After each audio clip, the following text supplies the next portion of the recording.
Hello and welcome guys. No, don't worry, this is not the brake replacement video again. In this one, I'm going to change the front wheel bearing on a Volvo S60 2014 P3 platform. So let's jump straight into it. Jack up and secure the car as usual. Remove the wheel and the brake assembly. If you wonder how to do it, you can check it out in my other video by clicking to the top right corner. So once the brakes are off, remove the wheel hub bolt. You could have done it while the car was on the ground by removing the wheel center cap and undoing the bolt that way. Or you can do it just as I did. Leave the car in the first gear if it's a front-wheel drive car and undo the bolt. You will need a 30mm hex socket and the ratchet wrench. Of course, you can use an impact as well, either air or battery impact as I did. If it isn't a front-wheel drive car, just stick to the first method. Next step is to remove the track rod and ball joint, also called tie rod and ball joint as well. In order to do that, spray some penetration fluid like WD-40 to the threads and let it sit for a while. Again, you can use a couple different methods here. I prefer the impact wrench again, but it should just work with a regular wrench. However, you may want to put a 6mm Allen bit into the threads to hold against the wrench. By the way, you will need a 21mm hex socket or a same sized spanner. Now let's remove the ball joint itself from the knuckle. As you may think, I've got a few different techniques for that one as well. You can use a ball joint separator, either a scissor type or a fork type, or grab a hammer and hit it couple times in the knuckle air to break free the taper. But be careful, try not to damage anything. And lastly, the way I did. Put back the nut to the threads to prevent them from damage, and then place a socket over the nut to prevent that one as well. Then give it a few good whacks with a hammer and it's done. Next one is the lower control arm ball joint. Again, spray some penetration fluid onto the threads and wait a little bit. Now if you are lucky, as I was, you will be able to remove the nut with a spanner only. It is a 21mm hex again. But what if you are not? Then grab a 6mm Allen bit, put it into the thread of the ball joint stud. However, you may not be able to fit it in, because the driveshaft joint is in the way. So then you screw back the old hub bolt, place a socket over it if you want to reuse it, which you shouldn't want to because it's an aluminium bolt and it's probably stretched already. Anyways, give a couple whacks onto the socket to break loose the driveshaft from the hub. Now you can push on the driveshaft a bit and hopefully you can fit the Allen bit. From here, it is the same story. Hold against the 21mm spanner with the Allen bit by placing the 3/8 or 10mm spanner on it and undo the nut. Once we have the nut off, let's remove the ball joint from the knuckle. Again, the methods apply as before were mentioned with the track rod and ball joint. Now I will be using a scissor type ball joint separator to get it loose. You may want to put back the nut to have a bigger surface to grip on. So place the ball joint separator on the ball joint. By the way, you will need one with a 21mm jaw opening for this particular ball joint. Once it's in place, start wrenching on the bolt. But before doing anything, remove the track rod and ball joint from its place to be able to turn the knuckle. You will hear a popping noise and then you will know it is free. For some reason, in my case, it was already loose, I just didn't notice it. Lucky me again. Here comes the tricky part. You have to separate the ball joint from the knuckle and at the same time remove the driveshaft from the wheel hub. My tip is to push down the control arm using the C-clamp and the jack handle. So you want to pick a C-clamp that has a big belly, if that makes sense. I mean, you will be able to put a jack handle in it once it's on the control arm. So place it over the control arm and put the jack handle inside, just as you've seen in the video. Now you can press down on it, but I can't stress it enough to be careful. You don't want it to end in your face. Again, a 2-post lift would be a huge advantage. So push down on it and at the same time try to pull the knuckle towards yourself and remove the driveshaft from it. Once it's done, relax a bit, because the exhausting part of it is just coming.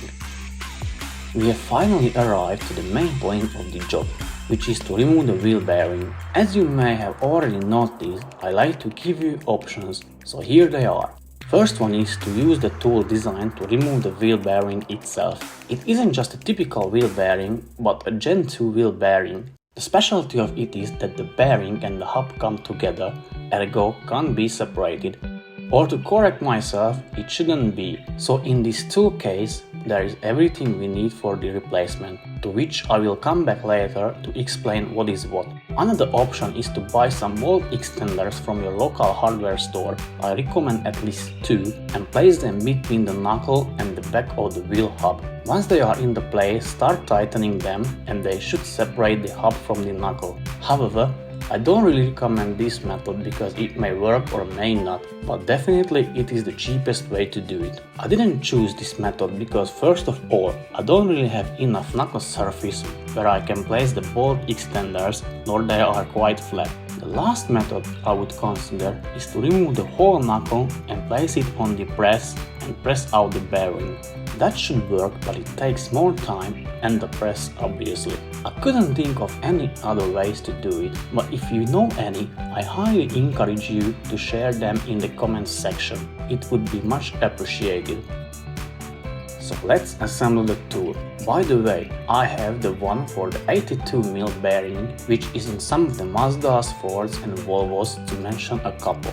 There are also different sizes. I believe the WAG group uses this kind of bearing the most, but I may be wrong on that one. So back to the assembling. Take the two halves which have the bigger bore that goes over the bearing. Put them together with 2 bolts. You will need a 6mm Allen bit to tighten them. Now grab the spindle, spray or use some lubricant on it. I used WD-40 again. Firstly, place the thrust ball bearing on it, then the metal plate and the big circular plate with holes in it. Into the 4 holes, put the 4 pins and put it through the wheel bearing. Now from the other end you will need the smaller goldish colored plate which fits through the wheel hub hole, and finally the long nut. If you are concerned about the ABS sensor, also called wheel speed sensor, that it will be damaged, then you can remove it. However, you don't have to be, it won't be touched during the removal. So let's remove that bad boy. Place a 30mm spanner on the end of the tool and let it touch the knuckle. That way it can be a one-person job. Anyways, I doubt that it would be a piece of cake holding against it. Now start ratcheting the front end. For that you will need a 22mm hex socket. I recommend using some extension such a jack handle or a very long breaker bar. After you heard a popping noise, it should be easier to ratchet. It takes a decent time to remove it, so please be easy on yourself. Once you are done, clean the wheel hub hole with a wire brush, but be mindful of the ABS sensor if you haven't removed it. In my case, it wasn't that bad, so I didn't need so much of an effort. Lucky me again. At this point, the half of the job is already behind our back. So let's put the fresh and new bearing back where it belongs.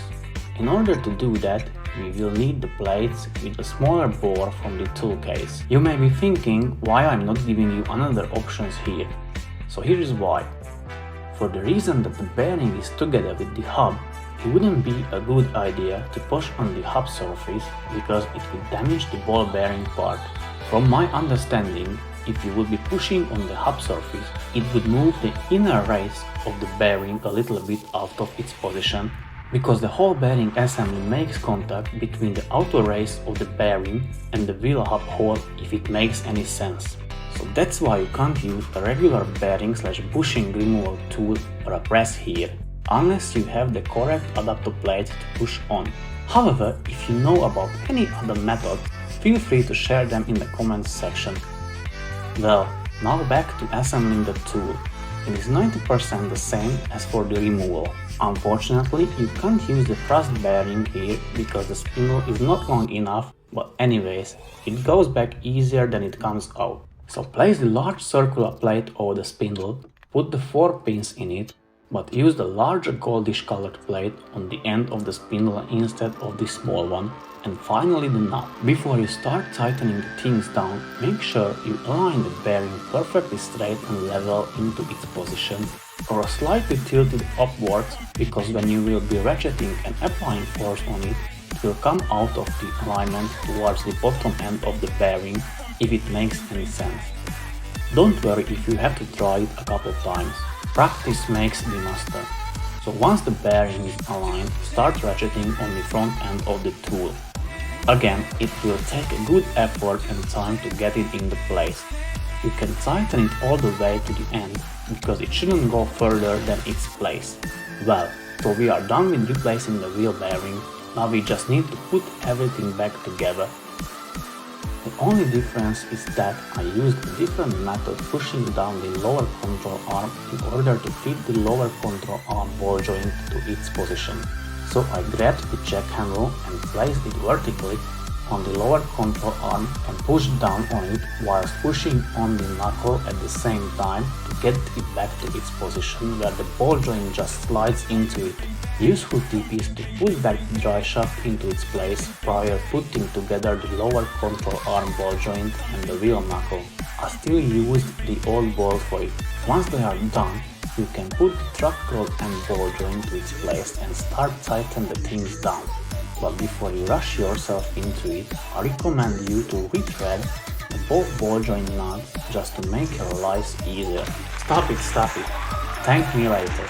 By the way, the lower control arm ball joint nut is M14 by 1.5 size, and the track rod and ball joint nut is M14 by 2 size.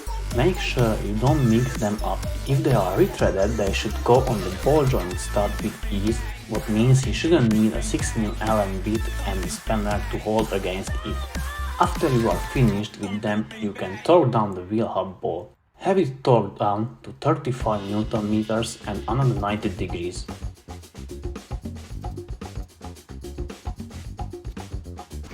Well, now you just need to reassemble the brakes. I trust you that you can do it on your own as well.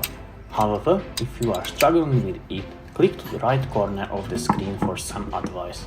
Now a little time for feedback.